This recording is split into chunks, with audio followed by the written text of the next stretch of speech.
yesterday. Yesterday we had this simple equilibrium.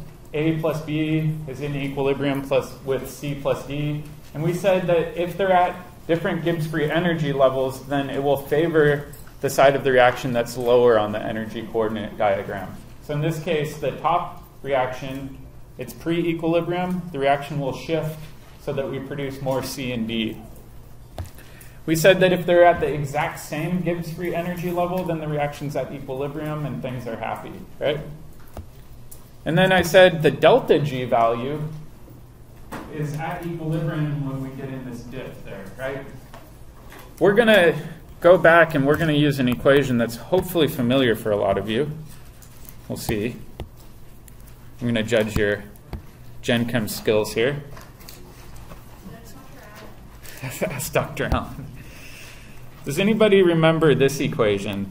Delta G equals negative RT ln KEQ. Does anybody remember the name of this formula? The Clausius-Clapeyron? No. Van Hoff reaction. Or Van Hoff equation. If you notice, the Van Hoff equation has a lot of components that we're interested in. It's got this KEQ, our equilibrium constant. How do we define KEQ? Yeah. Okay, so KEQ, if you remember, is products, the concentration of them, over reactants.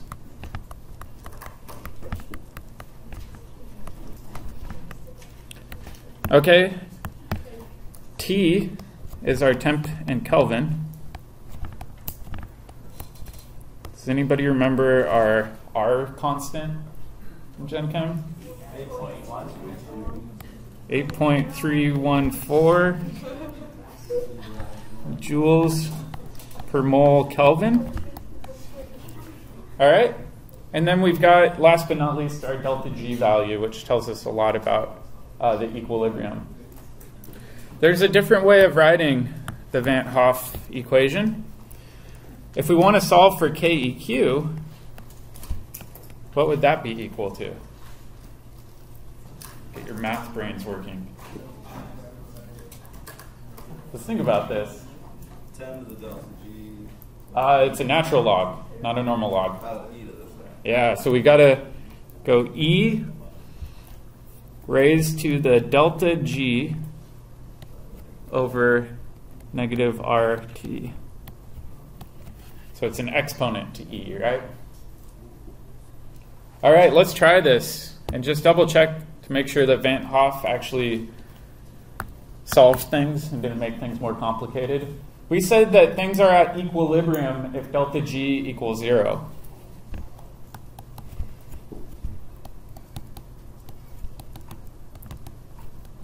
So at equilibrium, delta G equals 0. If we plug 0 into this expression, what does KEQ become? 1.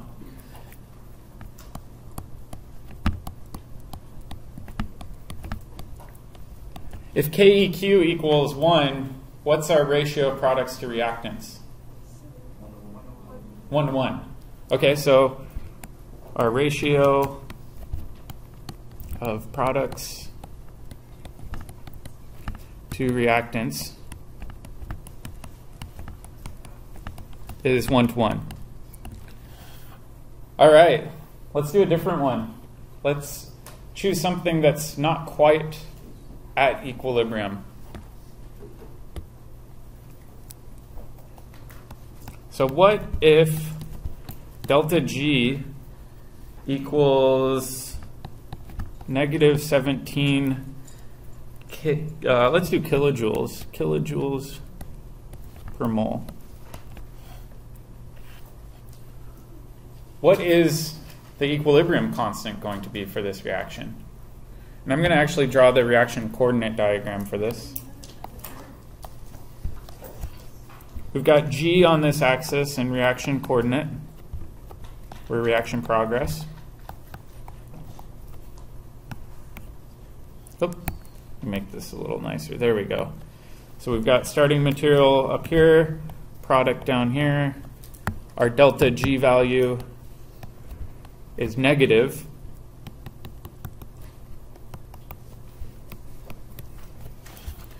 So what's the equilibrium going to be? Raise your hand if you think you've got it. All right, I'll give you guys another minute.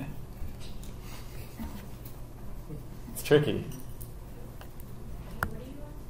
What's KEQ for this reaction? What's the equilibrium? Remember, we said KEQ equals E raised to the delta G over negative RT. So let's keep on plugging this in. We've got delta E. If we do the exponent, we had negative 17,000, right? Because it was in kilojoules, joules per mole. You guys thought you got away from math in this class. R, we've got to plug that in. R was what, 8.314 joules per mole Kelvin. And what's room temperature in Kelvin? Yeah, we'll do 298. So 298 K. All right. Does anybody plug this into their calculator? What are you getting? Why is it? What's that? Why is it?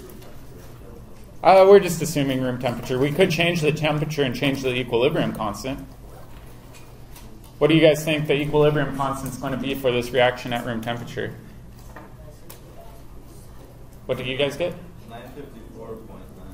All right, 954.85-ish, right? Yes. I'm not going to pay attention to sig figs right now. 954.85. And what about the units? There are none. They all cancel out, right? We're doing a concentration over a concentration. There should be no units in here. So when we think about this, we know that KEQ is equal to products over reactants. And this value we just determined is equal to 954.85. What percentage of this reaction is on the product side?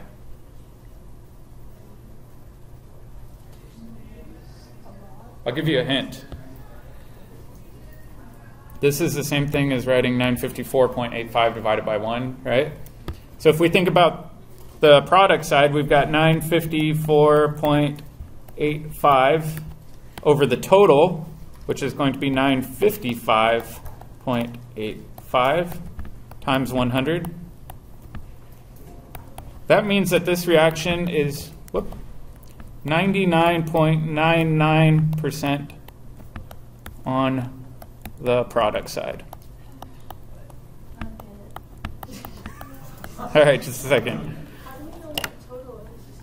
So I just took the concentration of our bottom component and added it into the concentration of our top component.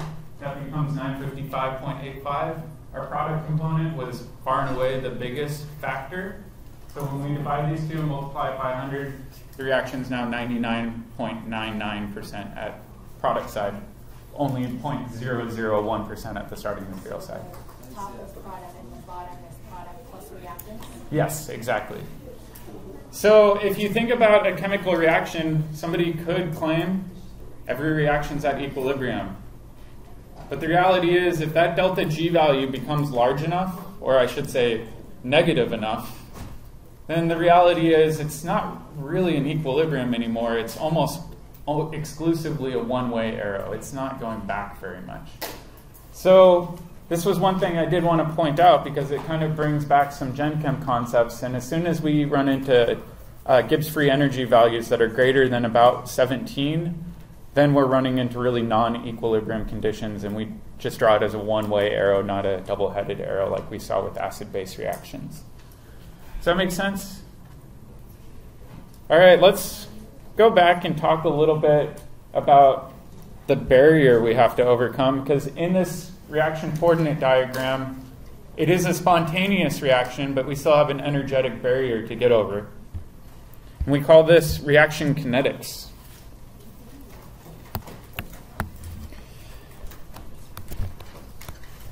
A spontaneous reaction doesn't always occur quickly.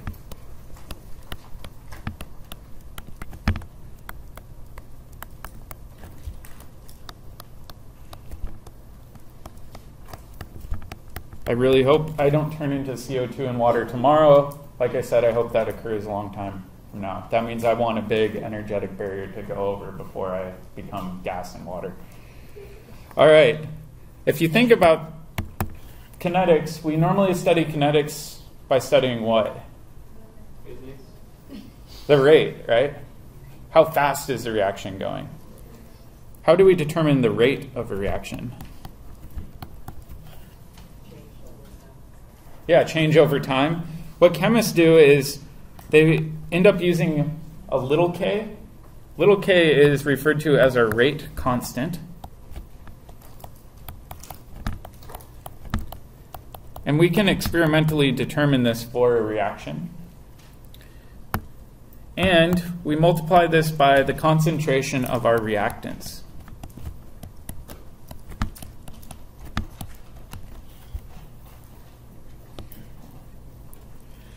Remember that when you increase concentration,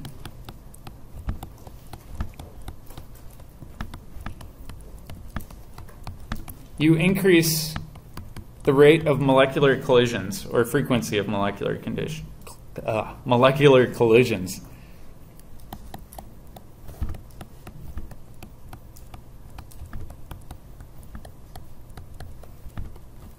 Actually, sorry, frequency.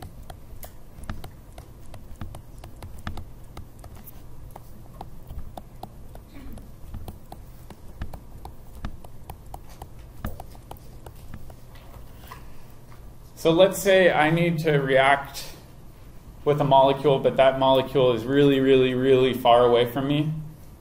It's probably not going to have a fast rate, right? But if I'm surrounded by a bunch of those molecules, my frequency of running into them and finding them is much, much higher. So we can increase the rate by increasing the concentration of reactants.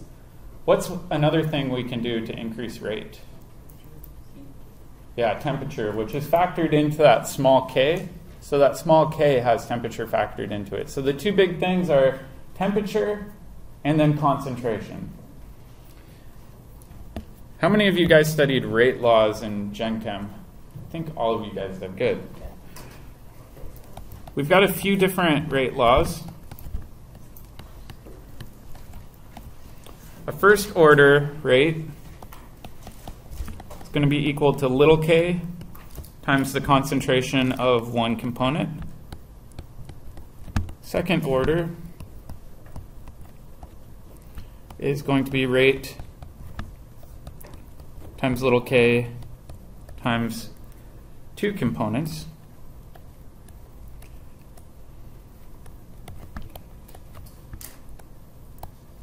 Or you could also say rate is equal to a squared, right? So it's just, in a first order reaction, you don't even need to find another molecule. You're the limiting problem there.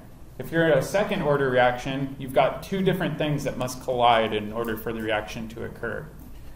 For a third order, how many pieces must come together? Yeah, just three. So oftentimes people will write this as something like a squared plus b. But really the rate order is going to be the sum of your exponents.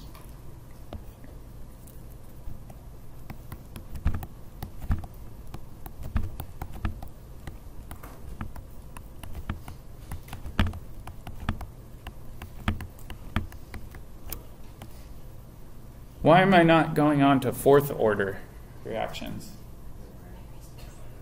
They're super rare. You don't see them very often. think about it. To have 4 different pieces collide perfectly in order for a reaction to occur is approaching the realm of improbability, right? It's not that it doesn't happen, it's that it's incredibly rare. Same with 5th and 6th order reactions. You really just almost never see them as a chemist. Chemists typically only see 1st order, 2nd order, and occasionally we see 3rd order reactions. So let's think about this. I'm going to give you guys a hypothetical example.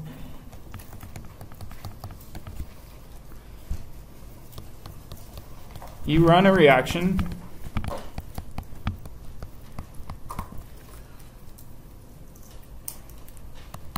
where the rate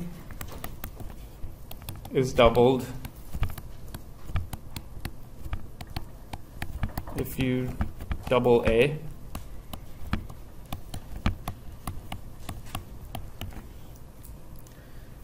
If you double B,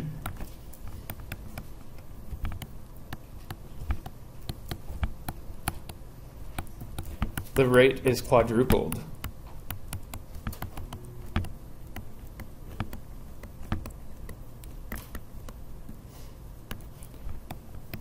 What is the rate equation?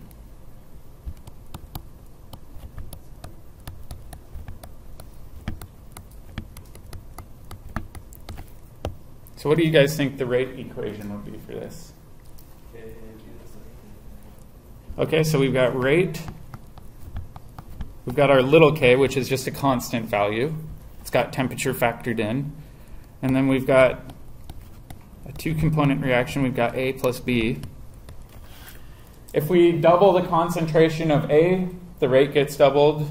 If we double the concentration of B, the rate gets quadrupled. So what must the exponents be for A and B? 1 and 2. So we can write in 1 and we can write in 2. Obviously, you don't have to write raised to the 1th power unless you really want to. What reaction order is this? Third. It's a 3rd order reaction, which means in order for this reaction to occur, we have to have 2 molecules of B collide with 1 molecule of A in order for the reaction to proceed forward. So chemists use these rate equations a lot to figure out how mechanistically reactions work. Does it require 2 molecules colliding? Does it require 1 molecule falling apart? Does it require 3 molecules colliding? What's going on in there? And this gives you a lot of information regarding that. So let's think about the rate constant and go back to that.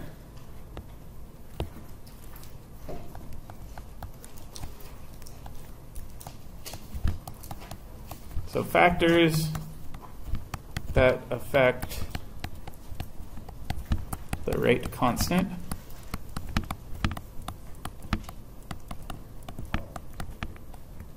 Which is that little k value. What was one that I already mentioned? Yeah, temperature. So we could say temperature is 1.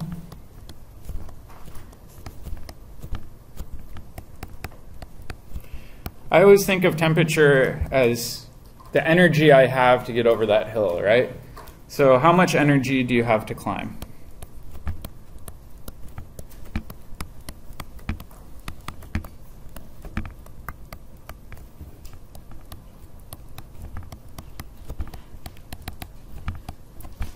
To climb our activation barrier. What's the other thing that affects the rate besides temperature? Concentration.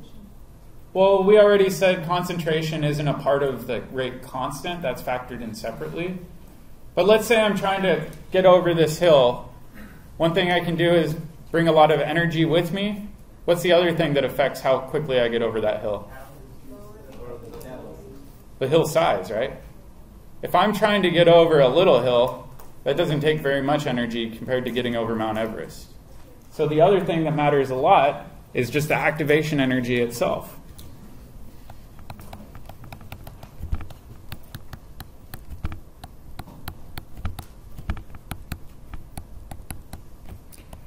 This is how big the hill is.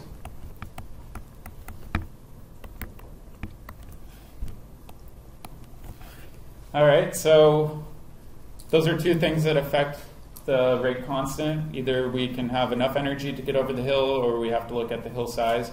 What's another obscure thing that might make it more difficult to get over a hill? Steric considerations. Yeah, if you think about a hill, a nice open hill without many obstacles is a lot easier to get over than a hill that's covered with a lot of obstacles, right? So the last thing we have to look at are sterics. Sterics basically is describing how blocked is your approach.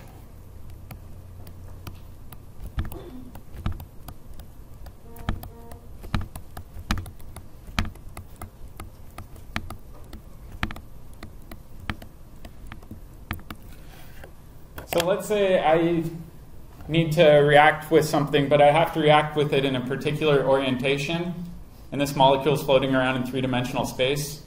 That can be pretty hard to react with versus a reaction where orientation doesn't matter at all. So sterics and orientation are the last main contributor that affect that rate constant. The way I like to think of it is, have you guys ever seen Apollo 13 movie? No? All right. So when they went up, they actually had to depart with a lunar orbiter and then dock back in with it. You guys remember that scene? Yep. Trying to do that in space is pretty difficult because you have to be oriented in the right direction. The same is true for molecules when they're reacting, right? They have to be oriented in the right direction so that they can dock and the reaction can occur. So you can also think of that as how accessible is your approach? Do you have to hit it dead on, or can you hit it in any angle and will the reaction still occur? So it's a little abstract, but it's still a very important consideration that we have to look at. All right. Last but not least, we've got some tricks in our bag.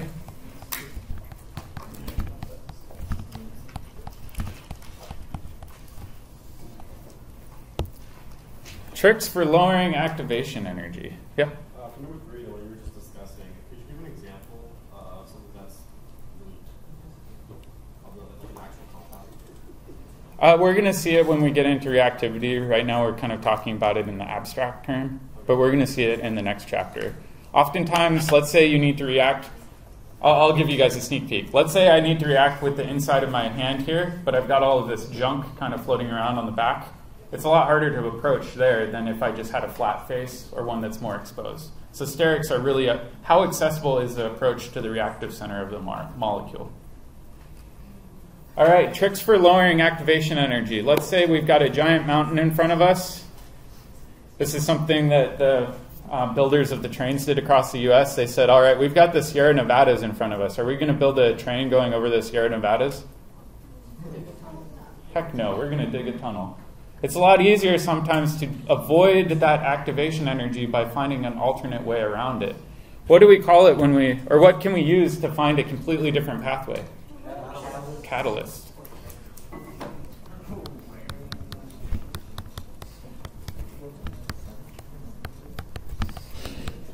So why climb the hill? Find a different route.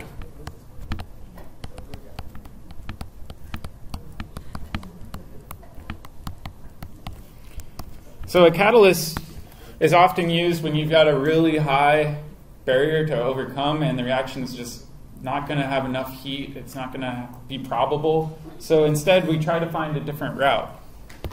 And let's think about this in terms of an energy diagram again. We've got G over here. We've got our reaction coordinate down here. Let's say I'm doing a reaction and we've got our starting material on this side, and we've got our products over here. That activation energy is really high. Oftentimes what happens is when you add a catalyst, you go through a completely different pathway, and oftentimes this pathway will have a lot of little bumps in there, meaning it's going through a couple of intermediates instead of going over one giant hump. And we're going to talk more about intermediates and transition states here shortly. Does that make sense? So if we think about the activation energy here, it's a lot lower than the activation energy required to climb that big hump. So catalysts are frequently used to overcome barriers. All right, what I want you guys to do now is to grab the handout that I had in the back. And that handout, let's pull it up. I give you guys a reaction coordinate diagram. And what I want you guys to do is to propose, all right, we're stuck in this intermediate well in the center. How can we favor getting to product 2 how could we favor getting to product 1? And I want you guys to, as a team or a small group, come up with an explanation and try to convince each other of your hypothesis.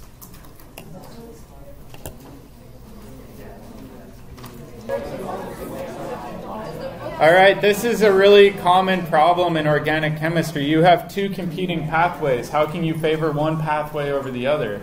And the easiest possible solution, if you're in lab, is change that temperature dial, right? You can make things really hot pretty easily by cranking up the temperature. If you want to run something really, really cold, what chemists do oftentimes is they get dry ice. Dry ice is incredibly cold.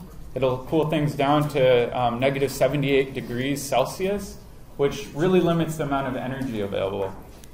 So let's think about this. Let's say, for example 1, I'm cranking up the energy really, really, really high. We're going to like 200 degrees Celsius right now. All right? And I'm stuck right here, and I have two options. I can go over reaction hillway 1, but once I'm down here, I still have enough energy to be thrown right back into this well again, right? I've got enough energy to go in the forward and reverse reaction for that activation energy for reaction 1. But then I think about reaction 2. All right, reaction 2, I've got enough energy to get over. But then once I'm down here, I only have enough energy to get halfway up that hill, and then I get stuck back down in the bottom. So if we have a lot of temperature being applied to the system, where are we getting stuck? Yeah, the lowest energy state. So what we call this is our thermodynamic product.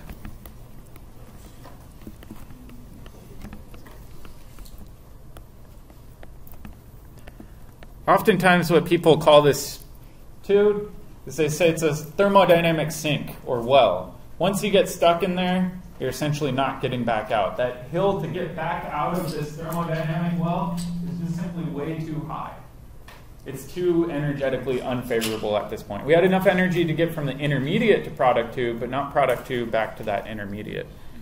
All right, so we know how to get to product 2. How could we exclusively get to product 1? Yeah, deny it of enough energy to get over that EA2. So let's say we have enough energy where it goes maybe halfway up, and it's like, oh, I don't have enough energy, I'm going to roll back down. And then it goes up here, and then it gets trapped over on this side. So you can think of it as a ball you apply energy to it. It can roll halfway up EA2, but when it comes back down, it can overcome that EA1. What we call this is our kinetic product.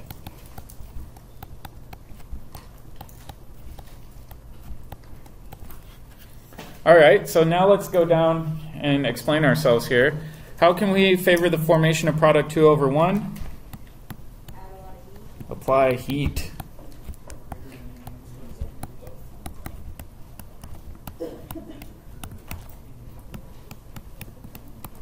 The thermodynamic product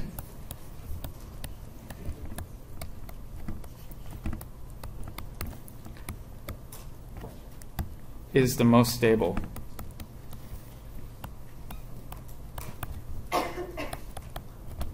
Could you accidentally add too much heat so that it would have enough energy to get back over the giant hill? Yeah, oftentimes if you think about applying too much heat to something, we decompose it, right? So let's say I have my oven on too long and I'm baking a casserole, I can char it, right? Because at that point, I've opened up new activation energies to do combustion reactions that I didn't want to occur. So there are problems where if you do apply too much heat, you can just cook your product by opening up activation pathways that were otherwise way too high to overcome. All right. We said we can favor product 1 by cooling the reaction down.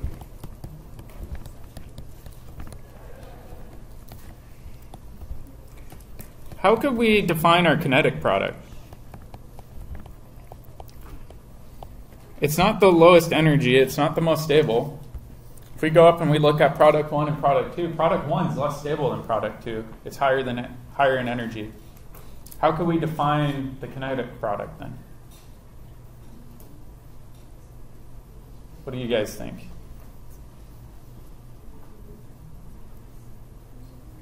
Maybe compare instead of the Gibbs free energy value, look at the hill you have to climb. What do you notice about the hill you have to climb for product 1? Smaller. So the kinetic product is the one that's most accessible because it's got the lowest activation energy.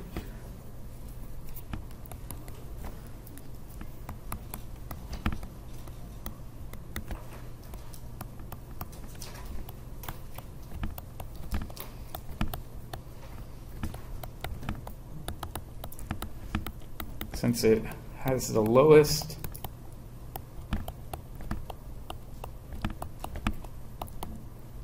activation energy.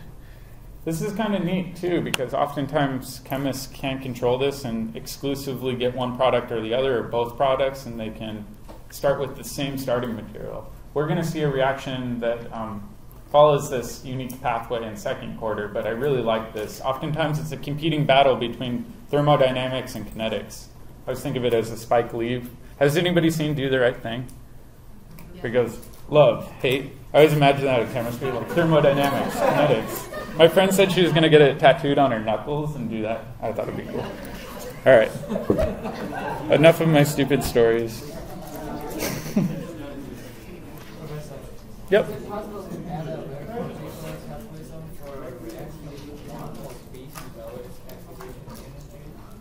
There are some examples where you can have a catalyst that exclusively favors one pathway over another, and we're going to talk about that.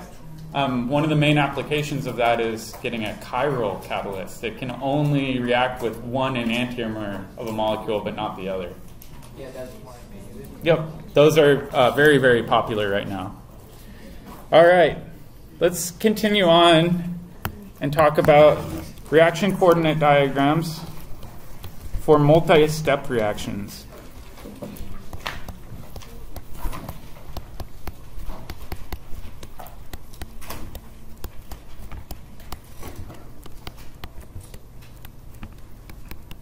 Oop. Oh, come back.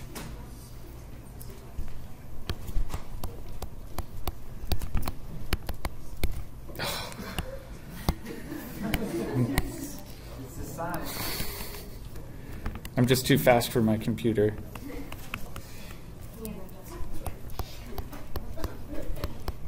Or Bill Gates hates me. All right. Reaction coordinate diagrams for multi-step reactions. Let's say we've got a more complicated reaction. We've got energy on this side. Let's even make it specifically G. And we've got our reaction progress. And the reaction first goes from A to B to C, right? So we're not just going A to B, we're going A to B to C. All right, we've got A at some energy level right here. And let's say we've got B at this energy level here. Is it a straight line going from A to B? No, we've got a hump, right? All right, and if we think about the activation energy, let me try to make this as clear as possible. We've got to overcome this hump. And what we call this at the top of the hump is our transition state, right? It's where the bonds are simultaneously being made and broken in the same step. So it's kind of a snapshot in time. And then we settle down into the well where we formed our intermediate B. Is this reaction endothermic or exothermic? How do we know? We're only looking at Gibbs free energy at this point, right? We know that it's endergonic, meaning we have to go uphill. It's non-spontaneous at this point, which means we have to apply some heat to get it over this activation energy. Yep. It's a double dagger. So let me make it big. You do an equal sign plus a slash going through it. So it's no, it's different than a not equal sign. It's for transition states exclusively in chemistry. All right, then when we want to go from B to C, C may be downhill. So let's put C down here. Again, we have to overcome some sort of hump, right? So it's not a straight downhill shot. We've got some sort of hump. And again, we've got a new activation energy. And how big is this activation energy? It's really small because now we're starting from B. And so we'll call this EA2. And the first one was EA1 for our first activation energy. So we've got two different transition states.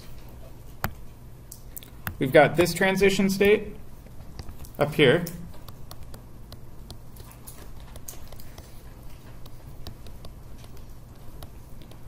Number 1. And then over here we've got transition state number 2.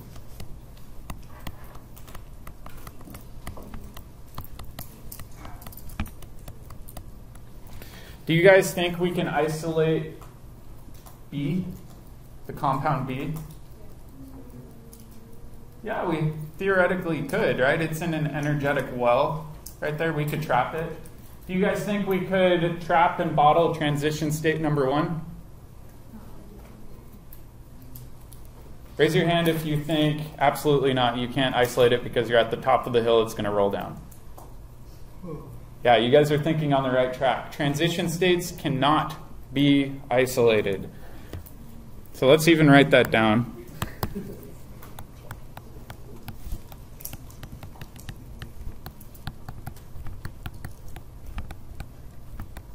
Cannot be isolated. So it has to be in the middle? So we could isolate B, and what we call B is an intermediate.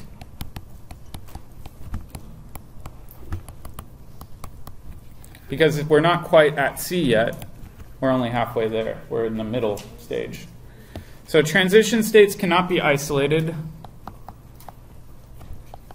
Their bonds are being made and broken.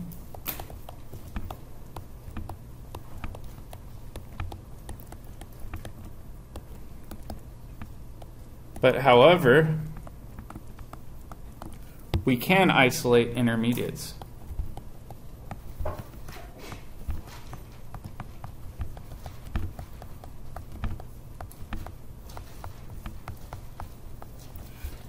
Okay, this was a really big deal a couple of years ago. There was a group where they published what they claimed was a transition state of an enzyme in the journal Science. And the entire chemistry community just like face-palmed collectively, and they said, absolutely not. There's no way you isolated a transition state. And they bickered for about a year before they admitted that they were entirely wrong and that they had actually characterized something else. You can never isolate or characterize, or sorry, you can't isolate or bottle up a transition state. It's just too unstable. You're halfway between a bond being made and broken. Yep? Would an intermediate be something like NaOH? Is that like, I'm just trying to get an idea of what An intermediate is just some point along your reaction sequence where the bonds are already made and broken. Yeah. you can isolate it like You can isolate it, you can bottle it up, so it tells you a lot about how the reaction proceeds. All right, we're going to continue on Monday, but if you guys have questions, I'll be here for a second.